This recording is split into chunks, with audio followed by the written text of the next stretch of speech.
Si Senator number 1, si Senator number 2, at si Senator number 3. May naghati-hating senador. At ang naghati sa 100 bilyon na senador ay 3 ito. Ganyan kakapal ang ibang senador natin. Ay, magandang gabi mga kaibigan. Bakit kaya napilitan mag-resign as Senate President itong si Senate President Mig Zubiri? Una, may umugong na balita sa halagang 100 billion peso may naghati-hating senador.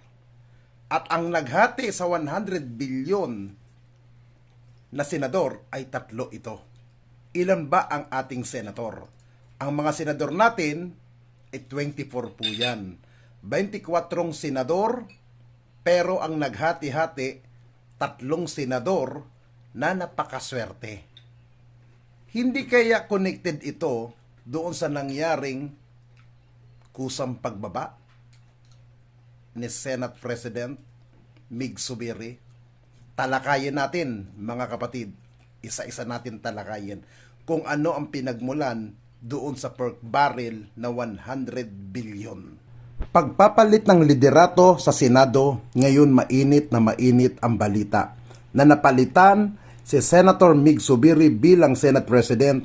Noon pang mga Pebrero ay bali-balita na ang malaking pagbabago na ito sa Senado. Ang dahilan ay pera. Opo, dahil sa pork barrel pan kaya magkakaroon ng pagpapalit sa Senate presidency at naganap na nga ang kahaka-haka na ito. Noong Pebrero, ganap nagang napalitan ang ating Senate President Zubiri. Ngayon ay si Sen. Francis Escudero na ang ating Senate President. Upang ating mas maintindihan ang sinasabing dahilan ng pagbabagong ito na nagugat nga dahil sa pera o pork barrel pan, atin munang intindihin kung saan nagmumula ang pork barrel pan na ito at saan ito ginagamit ng mga senador. Mula sa General Appropriation Act or atin National Budget for 2024, ang presumably or dapat na pork barrel pan ng Senado ay nasa 160 billion peso.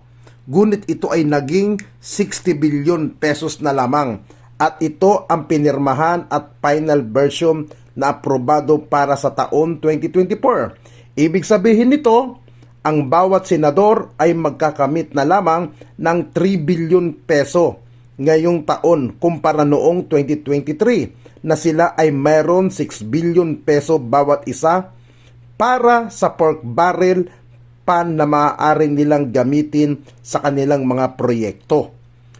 So, saan napunta ang 100 billion peso na nawala sa pork barrel pan?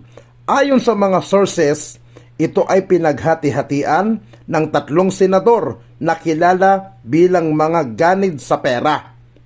Ang unang senador di umano ay nakakuha ng 60 billion peso, ang ikalawa naman ay nakabahagi na ng 30 million peso at ang ikatlong senador naman ay nagkamit ng 10 billion.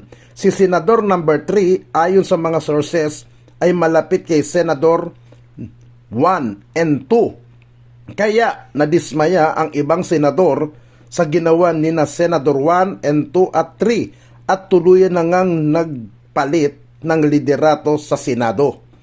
Ang ibang senador naman ay di nabigla sa ginawa ng 3 senador sapagkat noong paman daw nung ang mga ito ay congressman pa lamang ay sadya ng mga ganid sa pera di tulad ng iba na hinahati-hati ang kanilang pork barrel pan sa mga tinatawag na soft at hard project. Soft project tulad ng social workers at iba pa at hard project naman na mga pagawain or struktura. Ang number 3 senador na mga mukhang pera ay inuubos sa hard project o sa mga pagpapagawa ng kanilang pork barrel pan.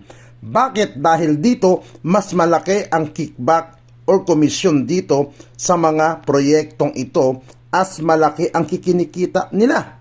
See? Yan ang isa sa pinagmulan. Alam nyo, mas the best kung imbisigahan ito ng kapwa nila senador. Pero ako hindi na ako umaasa, mga kaibigan, na magkakaroon ng investigation sa nangyaring ito. Siyempre magkakabukingan yan.